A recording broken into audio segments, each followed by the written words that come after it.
Hi. What a mixed bag this week was. So you'll have to join the dots as I discuss what showed up this week, because it's quite a polarity from one end to the other. And in all of it, there is a centre, and the centre is expressing self. And the theme this week very much is when the mind feels and the heart thinks. So I'm going to be referring to my notes because there's quite a few steps along the way this week.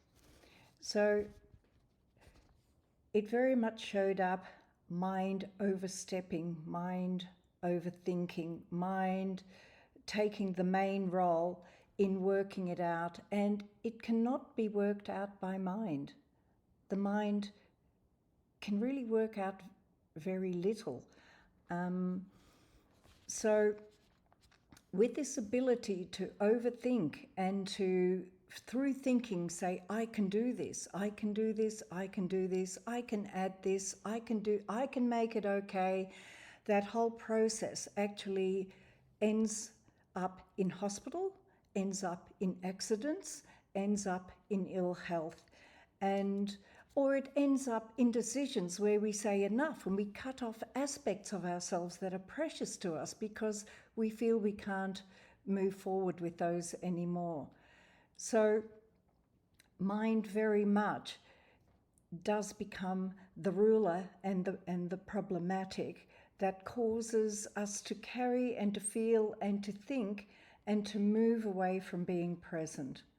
And it is when we're present that we can feel with our mind and think with our heart to get to where we really want to be and what is really okay and true for us.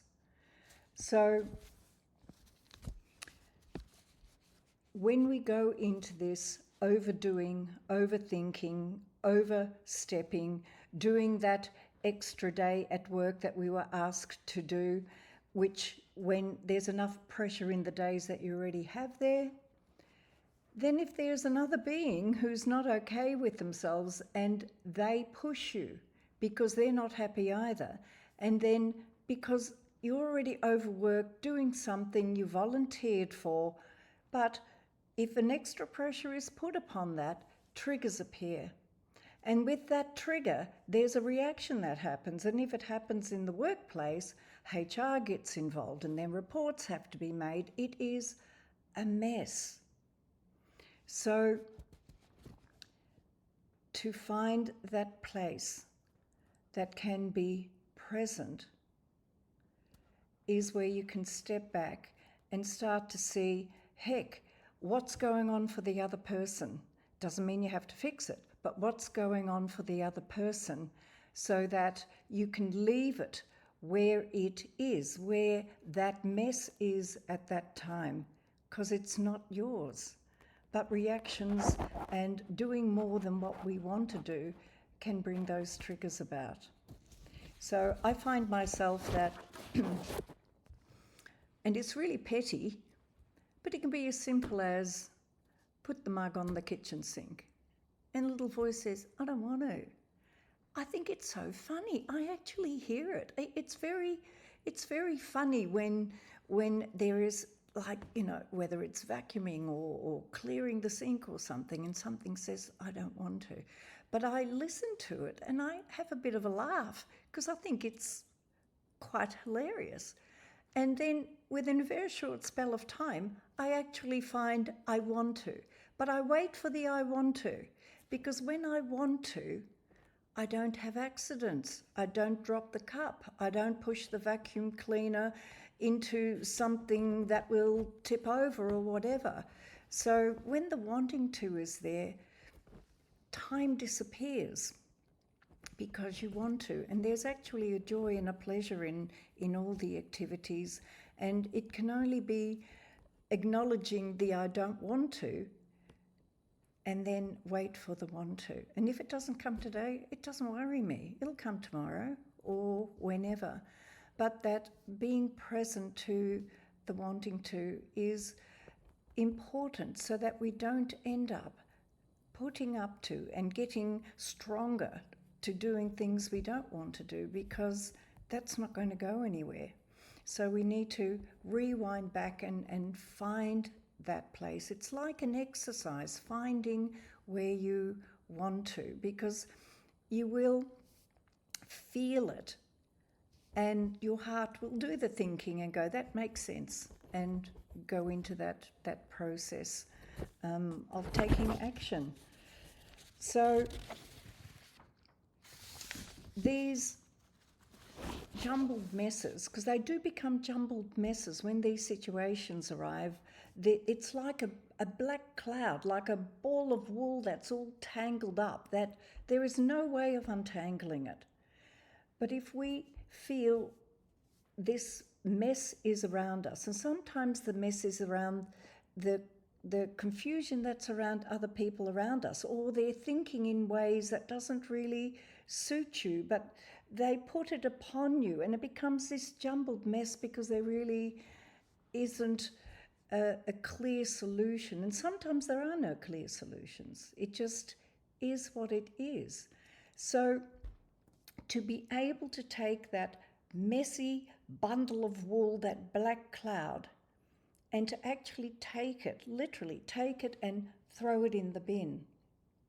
Because by doing that, you'll be able to get more clear about what you actually want. And sometimes it's not in your hands, because when you throw it in the bin, you'll realize it may be what the other person wants. It may be their situation that they're not clear about, that becomes your black cloud. So if you throw it in the bin, you will, in that clarity, you will realize it's not yours to do. It's not yours to fix. It's not yours.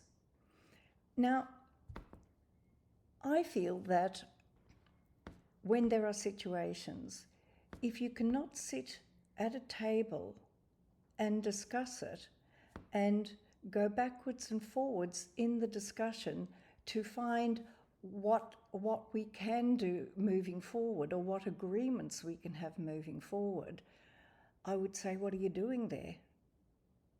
If you can't sit at a round table to discuss circumstances or issues, then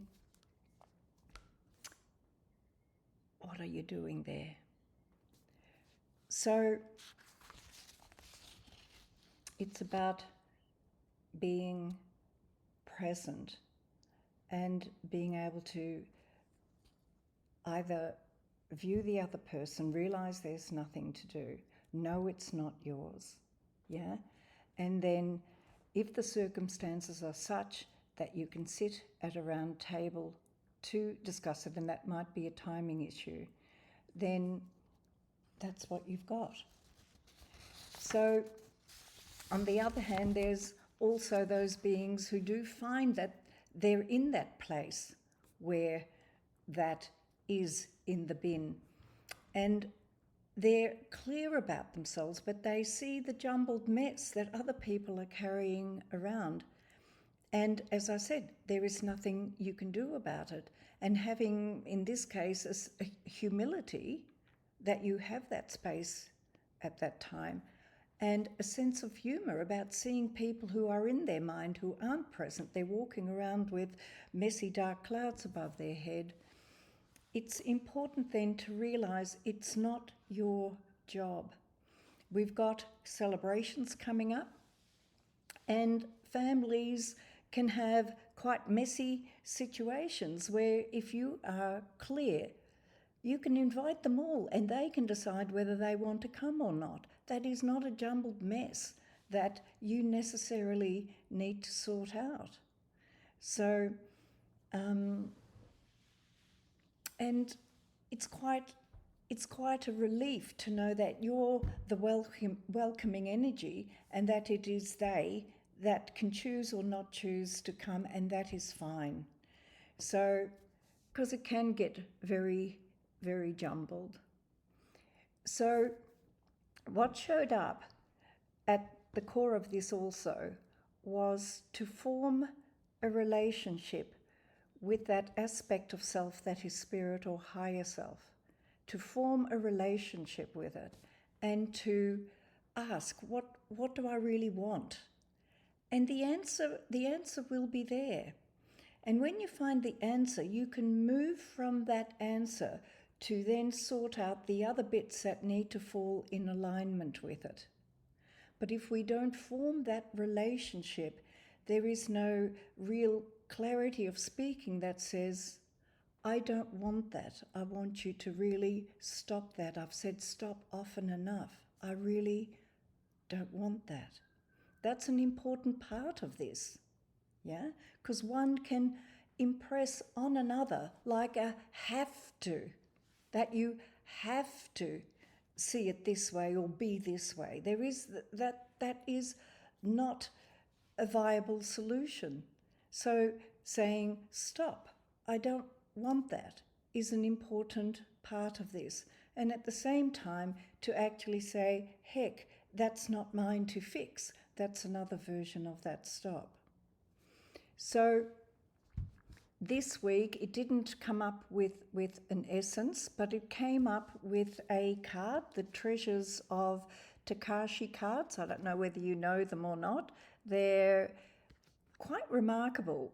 Often after a session, the being that I see will pick a card, and in a nutshell, it will literally say what the whole session was about. So at the end of this week, this sums up on a collective level what this was really about. And it is about the self, and the self in presence in relation to asking yourself, what do I really want, rather than put up with and make okay. What do I really want? And then work from that place. And the card is inspiration. The river of all knowing allows every possibility to be open to you. Allow yourself to tap into this vastness. Be inspired by the beauty that surrounds you. Be inspired to open yourself to the riches the world has to offer. In any moment, you can allow inspirational thinking to set you free. Which moment will you choose? Because it is a choice, it is a decision, and in the decision, everything changes. I wish you well, and let's see what comes up next week. Goodbye.